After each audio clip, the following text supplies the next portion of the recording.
మహాశివరాత్రి బ్రహ్మోత్సవాల సందర్భంగా మహానంది క్షేత్రంలో శ్రీ కామేశ్వరీ దేవి సహిత మహానందీశ్వర స్వామి అమ్మవార్ల సింహవాహనంపై కొలువుదీరి భక్తులకు దర్శనమిచ్చారు. Deputy commissioner Ramanjaneyulu, EO Srinivasareddy ఆధ్వర్యంలో వేద పండితులు శాస్త్రోక్తంగా పూజలు చేపట్టారు.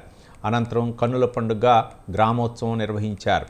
పూజా కార్యక్రమాల్లో ఏఈఓ మధు, సూపరింటెండెంట్లు అంబటి శశిధర్ రెడ్డి, దేవిక తదితరులు పాల్గొన్నారు. ఉత్సవాల్లో భాగంగా ఉదయం కామేశ్వరీదేవి, మహానందీశ్వర స్వామి వారు సూర్యప్రభ వాహనంపై కొలువుదీరారు. ఆలయ ప్రాకారాల్లో విహరించారు. ఉత్సవం ముందు కర్ణాటక భక్తులు నిర్వహించిన నందికోల నృత్యాలు పలువురిని ఆకట్టుకున్నాయి.